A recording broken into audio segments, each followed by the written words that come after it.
Good morning, my students. I hope you are well, good, and fine at home. So, here I am with my lecture number 15 of Commercial Studies Plus 9. Students, in this video, I am going to explain the remaining topics of chapter number 6, that is partnership.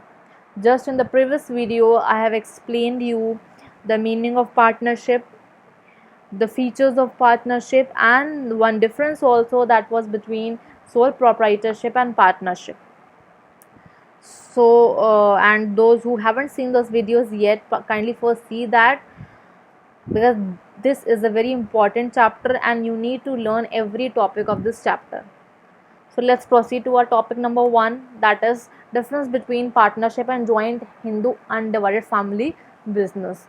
So now let's take a quick revision of both the terms. Now, what is partnership? Partnership means a business which is uh, which is owned by two or more than two members. More than two members. While in joint Hindu undivided family business, it's a kind of a business which is managed, which is owned by all the family members, which is run by all the family members. The main head, the oldest and the eldest member, is known as Karta, while the other members are known as co-partners.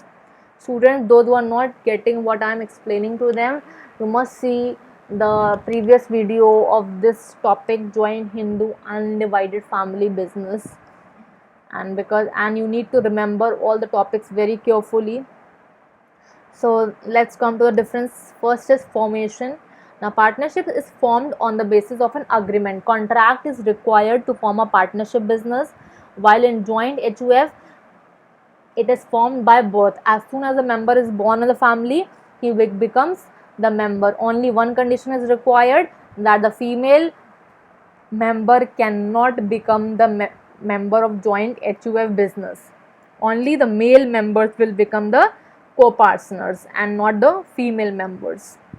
Now, how many number of members are there in partnership? There can be two or more person, and the maximum is 50. While in joint HUF, there can be two or more than two members, and maximum there is no limit. There is no the law has not set any limit for this kind of business. Now, what is liability? Now, first of all, to understand we should first understand the meaning of liability here. I have told in my previous videos also, but let's revise once again. Liability means, suppose you have taken a loan, and suppose your business has taken a loan, and now the business is in loss, and business is not able to repay the loan back. Now, will the members of the business be liable, be responsible to pay for such loss? So, talking about partnership, they have the unlimited liability, means they will pay from their own pockets, own savings, for the loss suffered by the business. But in joint HUF, limited liability is there, means the other co-partners are not responsible for the losses, only except Karta will be held responsible for all such type of losses which the business could not pay back the loan. Now, management is done by whom? In partnership, by all the partners. Partnership kind of business is managed by all the partners, and in joint HUF, it is managed only by Karta, and no co-partner manages the business. Now, division of profits among the partners in the agreed ratio. In partnership, profits are divided according to the agreed ratio, and in joint HUF, it is divided among the equal share for all. Division of profits, equal share for all. So that is the difference between partnership and joint Hindu undivided family business. Hope you have got this difference, students. So let's proceed to the topic number 2, that is merits of partnership. The first merit is ease of formation. See, a partnership is very simple to form. It is very simple, inexpensive to establish, and easy to operate, because no legal formalities are involved. Just all that you need to do is to make an agreement, is to make a contract signed by all the members, and then your partnership business is formed. So there is no legal formalities are involved, only an agreement is required. No legal formalities are involved, only an agreement is required, and it is very simple, inexpensive to form this kind of business. So I hope so you have got this point. Second is larger financial resources. Now in comparison to the sole proprietorship business, they have the, we have studied in demerits of sole proprietorship, that they have the limited ability to arrange for the financial resources. Now what is the reason? Because in sole proprietorship only one member is there, so they faces the difficulty in setting the financial resources. But in partnership there are more than two members, there are more than two members, and hence they have the larger financial resources capability. So it is possible to collect large amount of capital due to number of partners, because there are more than two partners, and new partners can be admitted to raise further capital wherever necessary. So suppose if the partners feel that now they are requiring more capital, and the remaining partners are not in position to arrange the capital, so they can admit one more partner who can bring the capital, so that they could have the financial resources. And the maximum limit of admitting the members is, I have told in the previous video, that maximum is 50. Maximum limit is 50. So let's proceed to the point number third, that is combined abilities and judgment.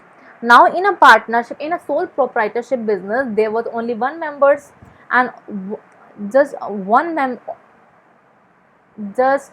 member was required to fulfill all the duties and all the responsibilities alone. There was no one to help. But in partnership, all the skills and the experience of all the partners are pooled together. And what is the effect? Just the work capacity, the work quality gets improved. Combined judgment, and if all the partners will present their points, will help in the decision making, so it helps to reduce the error of judgment. So that means the skills and the experience of all the partners are pooled together, and combined judgment help in reducing and committing less errors of judgment. So it helps to make, just increase more efficiency in the work in this kind of business. So that is the most important merit of partnership. Now fourth one is close supervision. Now every partnership is expected to take personal interest in the affairs of the business. Now different partners can maintain personal contact with employees and customers. Now what is the meaning of close supervision? As you know that in partnership there are limited number of members,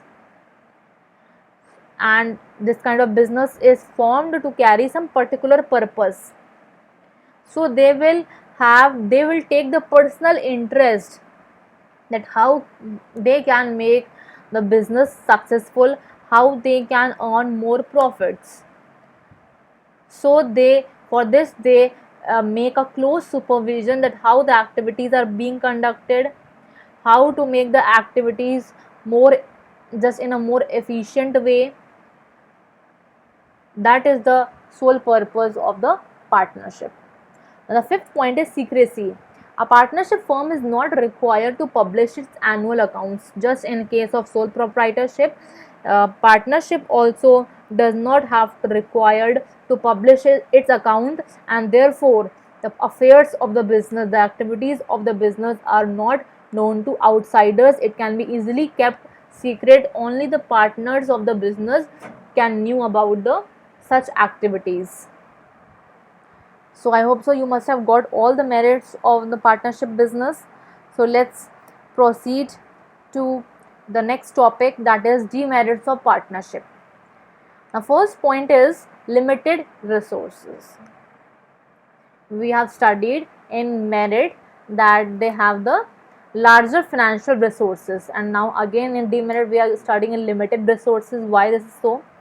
Because in merit we have done the comparison between sole proprietorship and the partnership.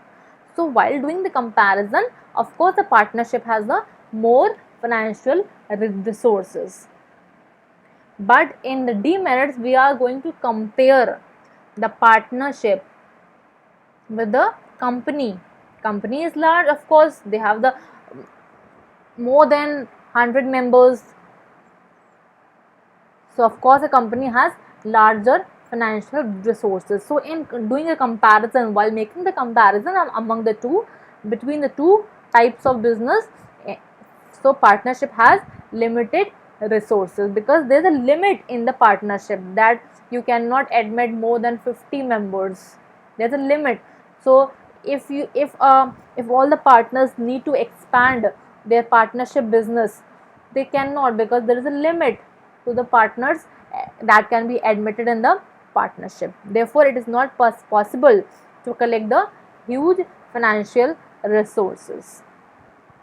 Now they have the second point is unlimited liability. Now already I have told you the meaning of liability. Now every partner in the partnership business is fully liable for the debts of the partnership business. If the business is suffering loss, they will be responsible for such losses. They will cover the losses from their own pockets. And in case of loss, private properties of partners can also be attached in paying the losses. So I hope so you have got this point. Now next one is uncertain life.